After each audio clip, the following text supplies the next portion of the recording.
Welcome to the Daily Coffee Pro, friends. Today's episode of the podcast is brought to you by Elixir of Specialty Coffee.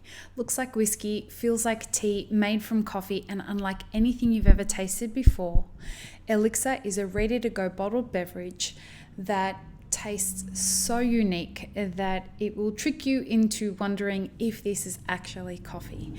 Head to elixirify.me or elixirofspecialtycoffee.com and grab your elixir today using code IMAPITFORWARD to secure yourself a 10% discount off your first order of elixir. Today on the Daily Coffee Pro by Map It Forward, I would like to start by wishing you a happy International Coffee Day. And on today's theme of International Coffee Day, I would like to invite us into a pondering experiment or a pondering exercise. And the idea behind this is that I would like to invite you to consider who are the hands that have touched the coffee that you're drinking and working with today, and who are the hands that will touch it other than you today or into the future.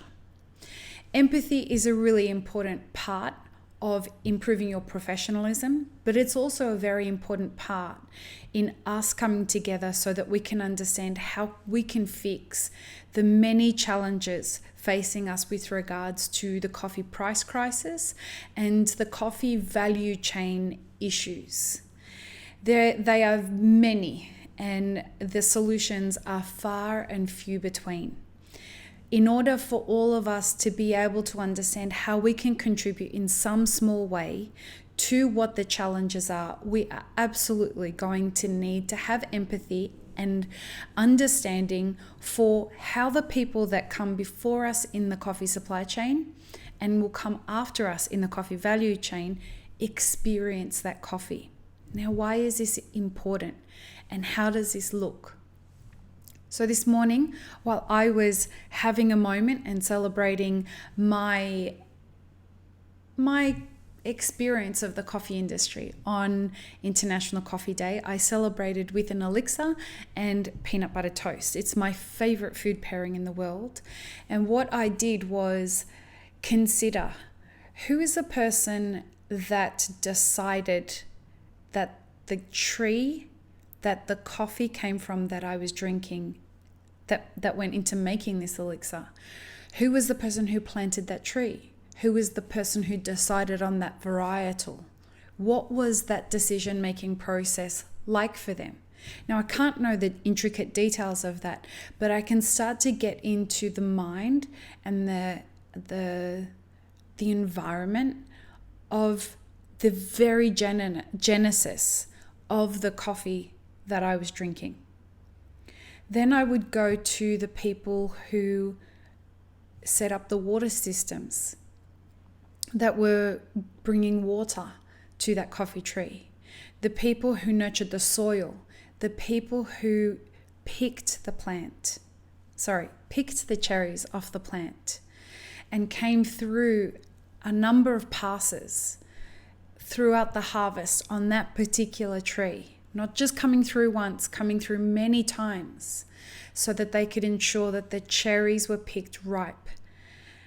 And then what was the journey of that cherry and who were the people that touched it after it was picked?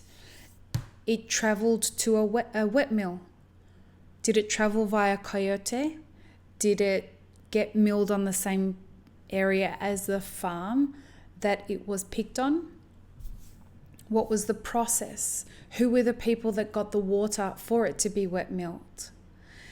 If it was a natural, and this actually was a natural, was it dried on African beds? And I looked into that. Yes, this coffee was dried on African beds. Who were the people who built those African beds? How was that coffee put there? I thought about the people who moved the coffee around so that the moisture wouldn't get trapped underneath if it was multi-layered, the amount of coffee cherries that were on the one African bed. I thought about those people and what kind of a life they had. This was an Ethiopian coffee. What What did they experience in this most recent crop, this harvest of the coffee that I was drinking? What is their life like? Especially in comparison to my life, what do they experience? Do they have the same luxuries as I have based on their culture? Do they come together as a community when they're picking the coffee? Do they have the same kinds of workplace challenges that I experience? Do they like the people they work with? Do they dislike the people they work with? Do they wish they could do better in their career? Do they want to open a business one day? Are they feeling trapped by the job that they have? Do they have other opportunities? And then once that coffee is wet milled, it's going to go off to be dry milled. And who takes it there? How does it get there? How many people are involved in that? What's it like if it's traveling on truck to a dry mill? What's it like for the truck driver that's carrying that coffee? Does he enjoy his life? Does he understand that there's an Australian expat or anyone in another country that's going to be drinking the coffee that he's carrying? I wonder if he thinks about that or she thinks about that. It's most likely a he, because it's in Ethiopia and I've never heard or seen a photograph of a female truck driver. But I wonder what his life is like. I wonder if he drinks the coffee that he transports. I wonder if that's a luxury for him, or I wonder if it's something that he's even considered. I wonder if he and his family ever dream of going to a country where they can drink the coffee that they produce. And then when it gets to the wet mill, I wonder, do the people who commune in the wet mill think about these things as well? Do they wonder who are the people who are going to be drinking this coffee? How do they drink this coffee? What are they going to do with it? And then once it's finished with the wet mill and in the dry mill, and it's ready, it spends its time coming down in the moisture content, and it's left sitting there and resting. What are the farmers doing? What is the farm owner thinking about his business? Is he stressed? Is he excited? Has he made enough, or will he make enough this year to pay his debts and feed his family and pay wages? Is he excited about the rest of the harvest? When the farmer when the person who owns the mill that dry milled this coffee that I'm drinking in this elixir, was he excited about the future of his business? Does he understand how to read a profit and loss statement? Or does she understand how to read a profit and loss statement? And if she doesn't, does that cause her any anxiety? Is she having troubles with the bankers? Is she happy with her employees? Is she excited about the fact that she's running a mill and this is probably, a very difficult endeavor? And then what about the pricing of this coffee? Is this causing her stress? And while I know that I've paid a fair price for this coffee because I buy coffee off people who pay fair prices for coffee, I wonder if she received a fair price for that coffee. I wonder if she feels that she's been fairly compensated, and I wonder if she feels that she's fairly compensating her employees. I wonder if she's considering the future of her mill, and if that's exciting for her, if that's stressful for her. And then I think about the exporter and the role that he or she is going to play in getting that coffee to different places. Are they feeling anxiety about whether they'll be able to move all this coffee or not? Do they care who they sell it to? Do they have relationships? Are they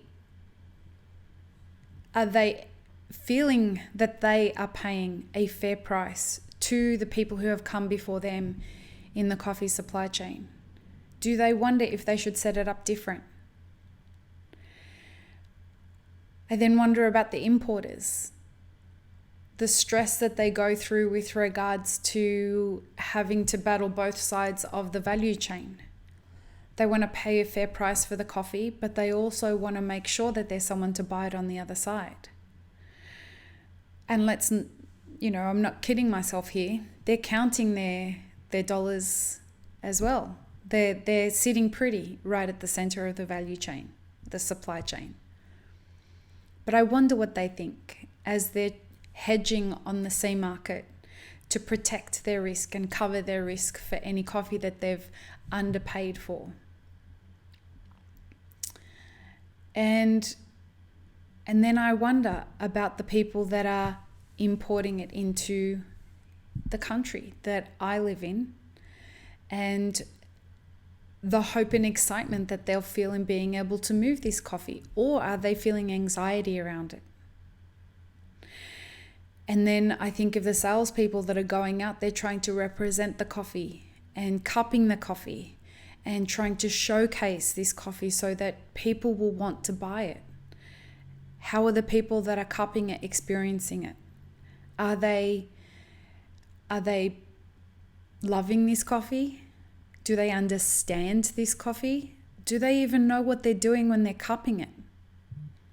Or are they just cupping this coffee because it's a natural Ethiopian and they're told that natural Ethiopians aren't the best coffees because there are people out there that are telling them that, and they're cupping it and automatically discounting this coffee because it's a natural Ethiopian, and I'm told that they're not really good coffees, so I'm not going to give this coffee a chance anyway.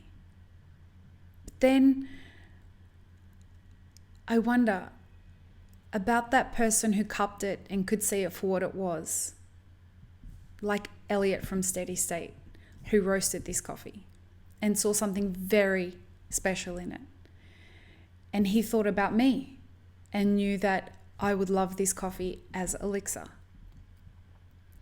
And I think about him and his team as they're roasting it, and the countless hours that they've put into trying to make their roast profiles really great for elixir. And through thinking about all of these people in the value chain and the supply chain, it made that coffee taste that much better. The amount of hands that had to conspire to me getting the coffee beans that ended up getting roasted by Elliot, that ended up getting to me, makes me appreciate the complexity of all the things that had to conspire so that I would get this coffee. And it makes me appreciate the perspective that all of these people took in their little role in getting this coffee to me, the person who was going to drink it at the end. And so, on today, International Coffee Day, I invite you to consider who the people are that have touched the coffee to the point of where you're going to be either drinking it or serving it, and consider the people that will come after you.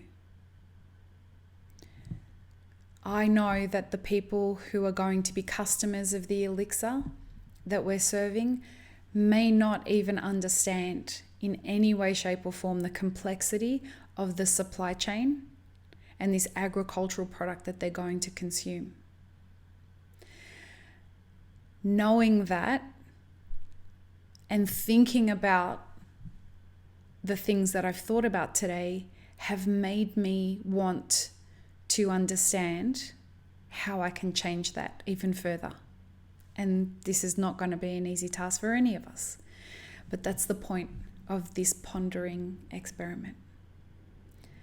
Happy International Coffee Day, friends. Peace, love, and peanut butter.